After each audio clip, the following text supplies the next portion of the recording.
The U.S. Armada has arrived. President Trump calls it a force for speed and violence.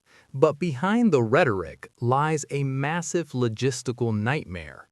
Supercarriers like the Lincoln are floating cities. The USS Abraham Lincoln CVN-72 is a Nimitz-class nuclear-powered supercarrier, representing one of the largest and most powerful warships in the world. As of early 2026, the Lincoln continues to serve as a key element of the U.S. Pacific Fleet and frequently deploys to the Middle East for deterrence missions. The Nimitz-class context. The U.S. Navy operates 10 Nimitz-class nuclear-powered carriers, including the Abraham Lincoln, commissioned 1989, Carl Vinson, and Theodore Roosevelt. These ships are capable of over 30 knots, displace around 100,000 tons, and use 2 nuclear reactors to operate for over 20 years without refueling. The Lincoln carries 90-plus aircraft, including FA/18E/F Super Hornets, F-35C Lightning II stealth fighters, and E-2D Hawkeyes. The Lincoln underwent a midlife refueling (RCOH) that was completed in 2017, which upgraded the ship for F-35C compatibility and added advanced technology.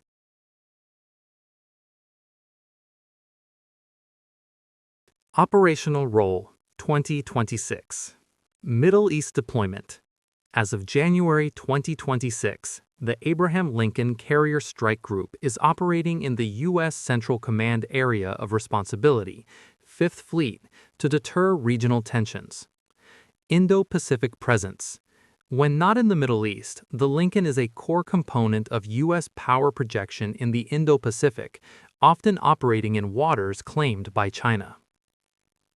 They can enforce no-fly zones indefinitely, but they eat money, millions of dollars every day just to stay afloat. We're talking a massive tale of fuel, food, and ammo. Operating a U.S. Navy supercarrier like the USS Abraham Lincoln CVN-72 represents one of the most complex logistical undertakings in the world, involving the sustained support of a floating city at sea for months at a time. As a Nimitz-class nuclear-powered vessel, the Lincoln, alongside its strike group, requires constant replenishment of fuel, ammunition, and supplies to maintain combat readiness, often operating in high-tension areas.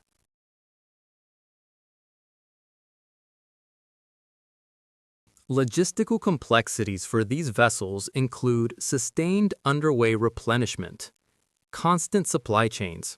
Although nuclear power eliminates the need to refuel the ship itself, the carrier must constantly receive fuel for aircraft, spare parts, food, and ammunition via replenishment at sea from military Sea Lift Command ships. High-volume logistics. A single carrier strike group requires a vast coordinated network of support ships to remain operational, especially during high-intensity multi-month deployments. Crew and personnel support. Floating city management. The Lincoln supports a crew of approximately 3,200 to 5,000 personnel, including the air wing, requiring massive amounts of fresh water, produced via desalination, food and waste management. Infrastructure strain.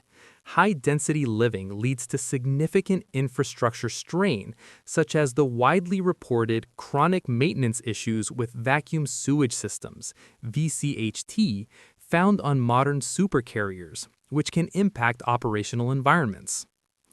Technical and maintenance demands. Age and modernization.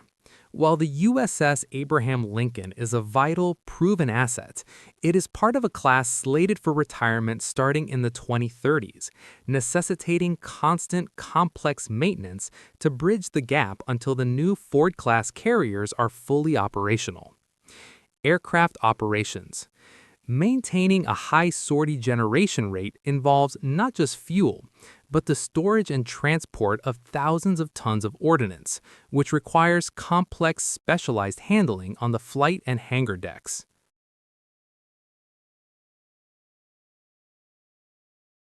4. Strategic and security constraints. Deployment lengths. Modern supercarriers have operated for as long as 161 days straight without a port visit, putting immense strain on both equipment and personnel. Escort dependencies. Supercarriers never travel alone. They require a strike group of cruisers, destroyers, and submarines for defense, adding to the total logistical tail of the carrier strike group. Logistics fleet shortages. Studies have indicated that the U.S. Navy's logistics fleet may struggle to support distributed, high-end, long-term operations against near-peer adversaries, necessitating further investment in support ships. Despite these challenges, supercarriers are designed to maintain high operational availability, with new Ford-class carriers aiming to reduce crew size and maintenance requirements, even as they introduce more advanced technology. Logistics win wars. The strategy now? Tiered munitions. The U.S. is reportedly using older missile stockpiles to swat down low-cost Iranian drones, saving the high-tech million-dollar stuff for actual game-changer threats.